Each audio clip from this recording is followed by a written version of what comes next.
Going to continue reading Oneness versus the 1% by Vandana, Shiva and Kartikey, Shiva. The Oxfam report on the economy of the 1% states that 188 of the 201 leading companies in the world have a presence in at least one tax haven.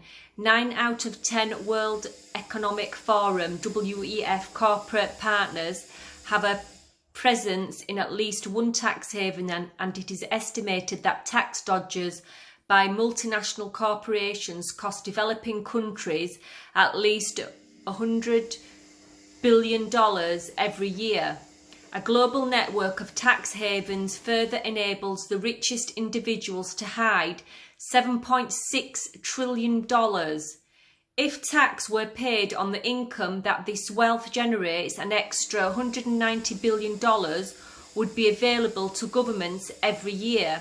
The report, Gated Development is the Gates Foundation, always a force for good. By Global Justice now argues that the Bill and Melinda Gates Foundation, BMGF, is doing could end up exacerbating global inequality by entrenching corporate power globally. It raises a serious concern regarding tax dodging by the foundation and its close links with corporate interests. In 2012, a report by the US Senate found that Microsoft's use of offshore subsidiaries enabled it to avoid taxes of up to $4.5 billion, a sum greater than the BMGF's annual grant, making $3.6 billion in 2014. How Privacy Opens Doors for Windows at Los Angeles Times article quotes Bill Gates as saying, although about 3 million computers get sold every year in China, people don't pay for the software.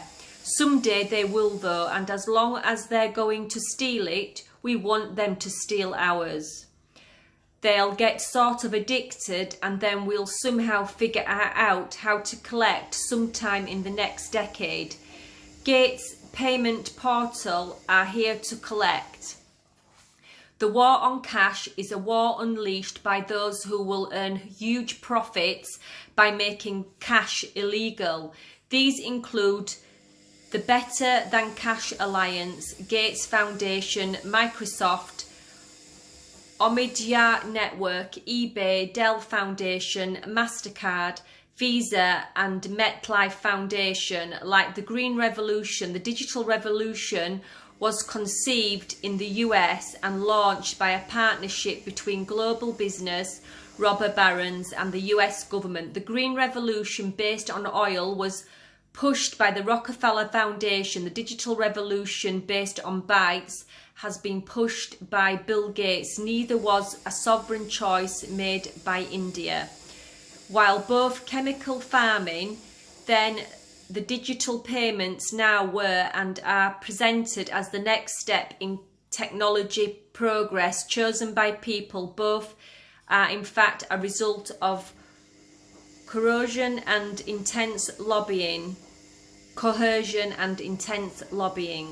In terms of financial cost and ecological and social cost, no one opts for costlier tools. Socially and ecologically destructive tools are not chosen, they are to be imposed.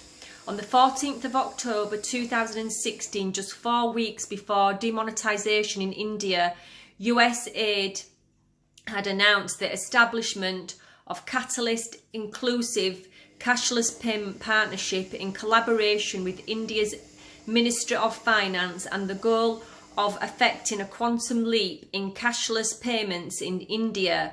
Badal Malik, CEO of Catalyst and former Vice President of Snapdeal India, most important online marketplace, commented, Catalyst's mission is to solve multiple coordination problems that have blocked the presentation of digital payments among merchants and low-income consumers.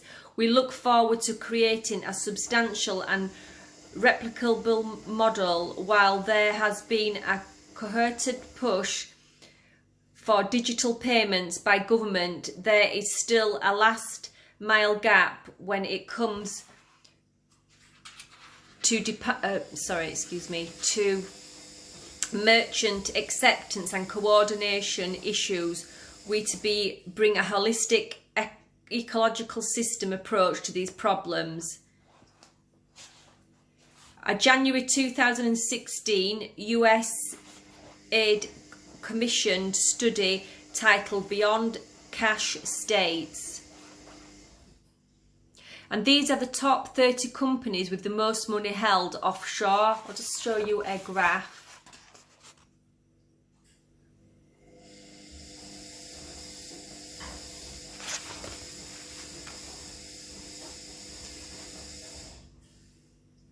So merchants acceptance and coordination issues, we want to bring a holistic ecosystem approach to these problems. Merchants, like consumers, are trapped in cash ecosystems which inhibit their interest in digital payments. Since few traders accept digital payments, few consumers have an interest in it.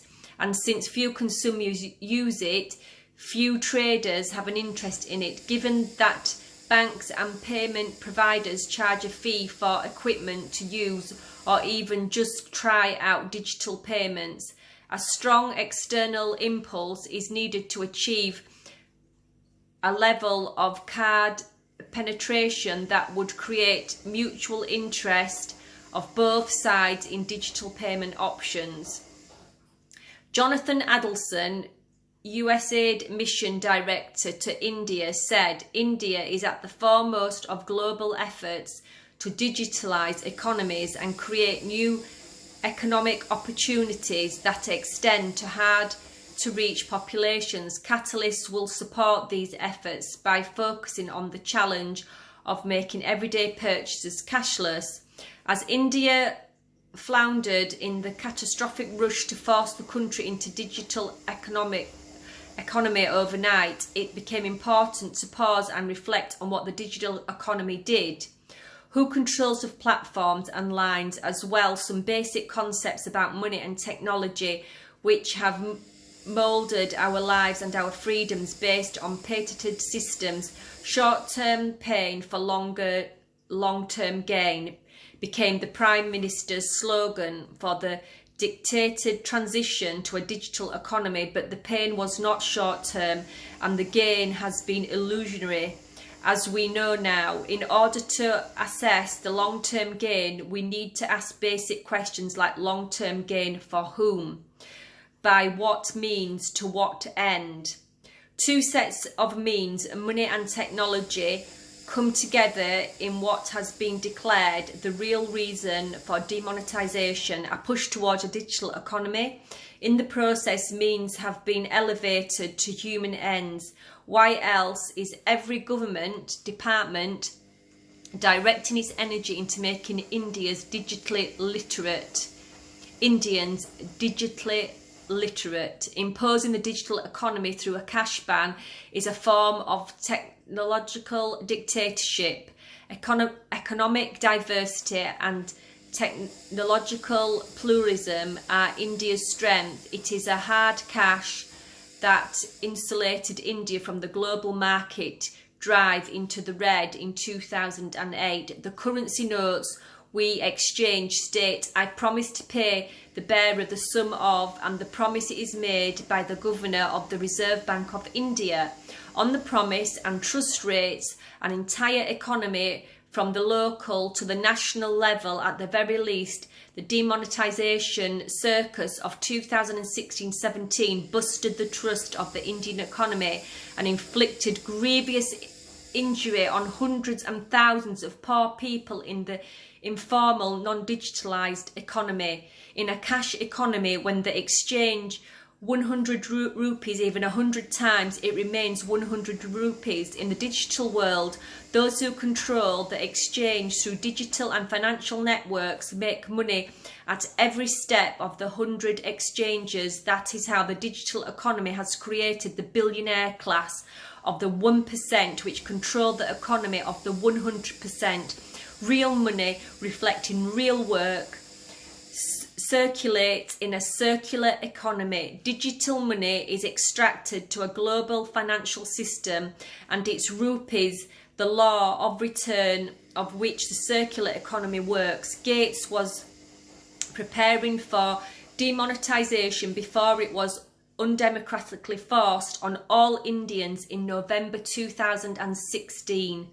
Similarly, Gates and Microsoft launched Microsoft Dynamics AX and Microsoft Azure platform for filling goods and services tax, GST, and the new tax system in India before the government announced it at the stroke of midnight on the 1st of July 2017, a few months before forced digitalisation through demonetisation. The Indian government took a second step through GST, a digital tax system described as India's biggest tax reform. A blog on Microsoft Azure explains GST as essentially one new indirect tax system for the whole nation, which will make India one unified common market right from the manufacturer to the consumer. It is a broad-based, comprehensive, single indirect tax which will be levelled concurrently on goods and services across India. Although initially businesses were directed to file the return in 3 stages, submitting the GSTR 1, GSTR 2 and GSTR 3 form every month. According to media reports, after a meeting of the GST Council in May 2018, it was decided to do away with the current 3-stage return filing process and move to the 1 monthly return process. It was added that the centre and state government have agreed to implement the new mechanism in 6 months to ensure inadequate preparation for the transition, declared as among the most complex GST systems in the world, which not only one of the highest tax rates but also one of the largest number of tax slabs by the World Bank. India's development updated report. The rollout of the tax system has been fraught with implementations, challenges as well as changes. Microsoft Dynamics 365 software collaborates with Esme GST, a software designed for GST return by a company in Gurugram, Haryana, to convert the digital barbarianism. Living, producing and consuming, selling and buying is a self-organised autopoietic system into becoming GST compliant and being forced into paying rent to the 1% economy. Amit Kumar, General Manager, Small and Mid-Market Solutions and Partners at Microsoft India, said that GST for every technology major in the country, small and medium enterprises, SMEs, represents the holy grail of opportunity, with around 4 million SMEs in the country. For Microsoft, it is no different. For years, through its ambitious partner network, Microsoft has been trying to reach out to the audience, and it has now received a shot in the arm. The goods and services tax have forced and hastened technology adoption among SMEs. Bill Gates is considered exceptional because of his foundation, which, according to Forbes, is the richest funder in the world, with assets worth $43.5 billion and disproportionate influence on economic, agricultural and health politics worldwide through his model of philanthrocapitalism. Gates is in fact using his unaccountable money power to bypass democratic structure of society, derail the diversity of alternatives available, and impose his totalitarian ideas based on one science, one agriculture, one history, to shape the future according to his vision. Yet it is precisely through this so-called philanthropy that Gates is carving out new colonies. The The Financial Times writes, through the stroke of his pen on his checkbook, Gates probably now has the power to affect the lives and well-beings of large numbers of fellow humans than any other private individual in history. Gates is the Pope, King, Queen and merchant adventurer all in one. His decrees are shaping every field: health, education, agriculture, economy and finance. The fundamentalist faith he is imposing is the worship of the tools he owns through patents.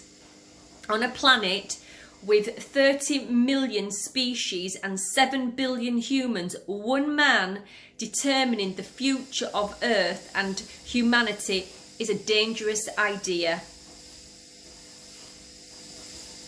It is dangerous for the Earth because the anthropocentric, reductionist and mechanistic assumptions by which Gates is guided are at the root of the ecological crisis that has brought us to the brink.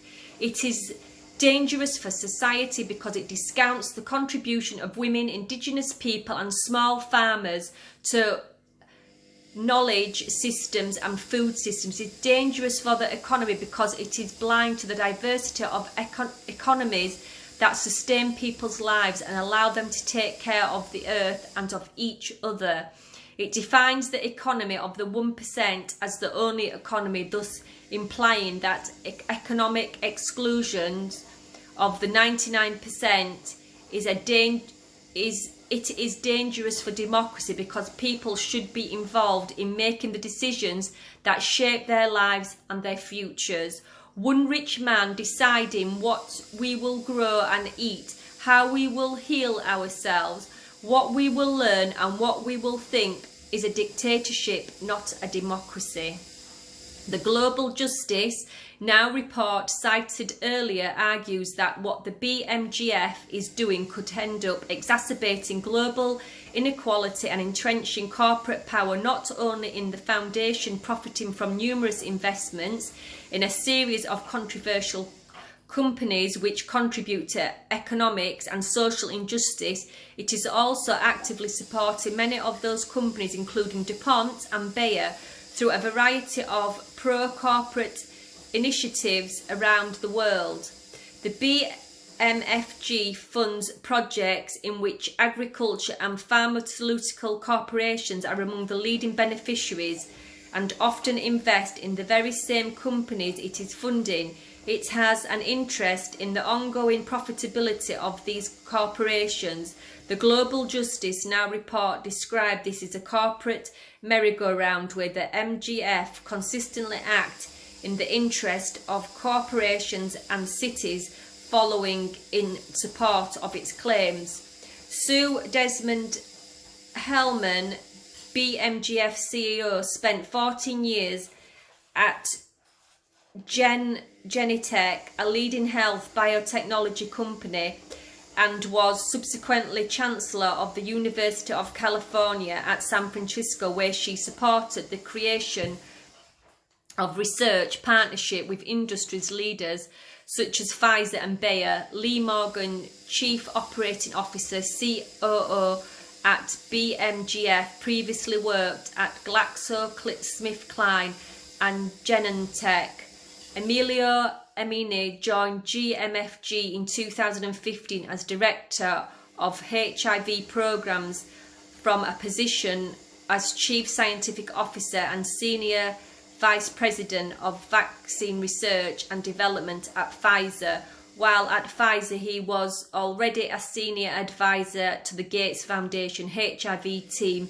Previously, Emini was the Founding Executive Director of Merck's Department of Antiviral Research and the Vice President of Merck Vaccine and Biologics Research. Keith Cherwin, Deputy Director of Regulatory Affairs at the BMGF, was previously Vice President at Merck Research Labs. Penny Hieto, who leads vaccine development at the BMGF, was previously Global Head of Clinical Research and Development Cluster for Novartis Vaccines and Diagnostics and Senior Director of Vaccine Clinical Research at Merck Research Laboratories, Trevor Mundell, President of Global Health at BMGF, who leads the Foundation's research and development health vaccines and drugs, was previously involved in clinical research at Pfizer.